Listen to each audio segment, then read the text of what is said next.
When you're building out a low-top van, every inch matters. How high should your countertop be?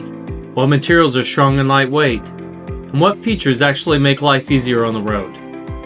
In this video, I'm going to break down key design decisions behind my van's countertop and what I would do different next time. Welcome to Boone ADV, where we document the pursuit of adventure. From motorcycle routes and remote trails to rock climbing, van travel, and everything it takes to reach wild places. This channel is about getting out there and exploring. Let's get into it. This is my 2008 Ford Econoline. Over the last 3 months, I've been building it into an adventure van for my family. This is my second van build. In my first van, I skipped the countertop completely, and we really just cooked everything outside. But now that I work remotely, I needed a space that could handle both cooking and working, so this build was designed around that. One of the biggest questions with any van build is how big should the countertop be? Especially the height, which is what I get asked the most questions on. Since this is an extended length Econoline, I built the cabinet around the length of the full-size bed.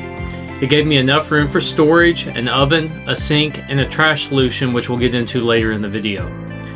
The dimensions are 75.5 inches long, 19.5 inches wide, and 30 inches tall. And honestly, that 30-inch height has been perfect, whether I'm sitting on the bed working from a laptop or cooking at the oven. When it comes to materials, there's really no single right answer. People building vans are using everything from cedar to hardwoods. Since I planned to paint the cabinet, I went with a high-grade pine. The frame is mostly 1x2 boards, assembled with wood glue, and finishing nails using a pneumatic nailer. Now 1x2s alone aren't strong enough if someone was to lean on the cabinet, so I reinforced the front of it with a 1x4 for added rigidity.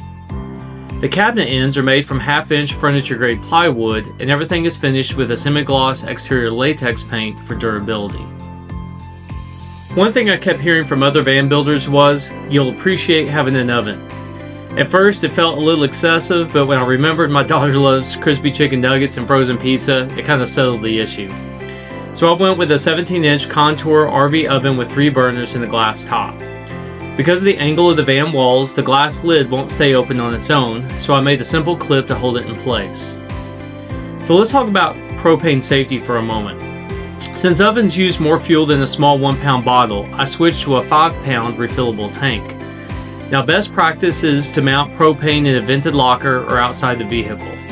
I did choose not to do that, so instead I installed a propane leak detector right next to the tank and mounted a fire extinguisher within arm's reach. It's really not a perfect solution, but it's an important safety consideration either way if you're building a van. Next to the oven, I installed a stainless steel RV sink with a tempered glass lid. I really like having the lids on both the sink and stove because it gives you usable counter space when you're not cooking. Fresh water comes from a 20-liter BPA-free container. A small pump supplies the faucet, and the drain gravity feeds into a separate gray water container. It's simple, reliable, and easy to maintain. Finding lightweight countertops was honestly one of the biggest challenges. Traditional options like butcher block were just way too heavy for the van. Instead, I used 2 oversized bamboo cutting boards. One was cut to fit the sink using a jigsaw. The other was trimmed to match the cabinet length. They're mounted with silicone and L brackets underneath. These countertops are lightweight, functional, and they look great. This might sound small, but it really makes a big difference in the van. In my last van, I did not have a dedicated trash setup, and bags just really floated around the van everywhere. It was kind of annoying. This time I added the lightweight trash can from IKEA and it solved that problem completely.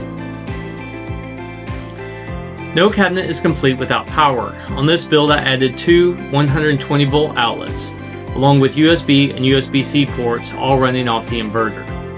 This setup lets me run things like a slow cooker, which by the way is one of the easiest ways to cook in a van. On the front of the cabinet I also installed a switch for the water pump and additional outlets. If I could change one thing, I would relocate this panel. When the bed is pulled out, which is covered in a different video, it partially gets blocked and becomes harder to use. Hopefully this gives you some ideas for your own van build and maybe helps you avoid a few of the mistakes I made along the way. If you found this helpful, hit that like button and subscribe to Boone ADV. I'll be sharing more from this van build along with some upcoming adventures, including some off-roading in Kentucky and travels through Japan, Vietnam, and Thailand. If you built something similar or have ideas to improve this up, always drop them in the comments. I always like to hear what you think. And always get out there and chase adventure.